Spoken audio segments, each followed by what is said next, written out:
बहुत समय पहले की बात है। अवधपुर नाम का एक समृद्ध राज्य था, जिसका राजा सम्राट आदित्य वर्मा न सिर्फ पराक्रमी था, बल्कि गूढ़ विद्या में भी रुचि रखता था। वह अक्सर योगियों और संतों से मिलकर आध्यात्मिक ज्ञान प्राप्त करता। एक दिन राजमहल के द्वार पर एक वृद्ध संत पहुंचे, जिनकी आंखों में तेज था और वाणी में रहस्य। उन्होंने कहा, राजन, समय आ गया है उस भविष्यवाणी को पूर्ण करने का जो तुम्हारे जन्म से पहले की गई थी। राजा चौंक गया। भविष्यवाणी क्या थी?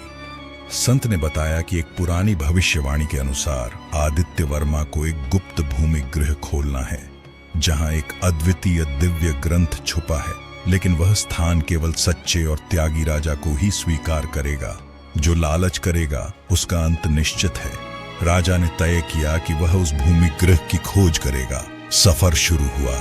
संत के मार्गदर्शन में राजा एक गुप्त पहाड़ी गुफा तक पहुंचा। वहां एक द्वार था जिस पर संस्कृत में लिखा था, सत्यम शिवम सुंदरम। इन तीनों का जो पालन करे वही अंदर प्रवेश पाए। जैसे ही राजा ने द्वार को छुआ, वह धीरे धीरे खुल गया। अंदर अंधकार था, लेकिन शांत भी था। बीच में रखी थी एक चमकती हुई किताब, जिसके चारों ओर रक्षक रूप में 4 पत्थर के सिंह खड़े थे। जैसे ही राजा ने ग्रंथ को उठाया, एक तेज रोशनी फैली और एक आवाज आई, अब से तुम केवल राजा नहीं, बल्कि ज्ञान रक्षक बन गए हो। यह ग्रंथ तुम्हें सत्य और न्याय की राह पर चलाएगा, लेकिन तुम्हें इसका लालच नहीं करना है।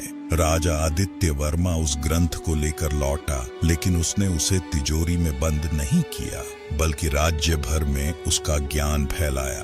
कहते हैं उस दिन से अवधपुर में कभी अकाल नहीं पड़ा, कोई युद्ध नहीं हुआ, और उस संत को फिर कभी किसी ने नहीं देखा।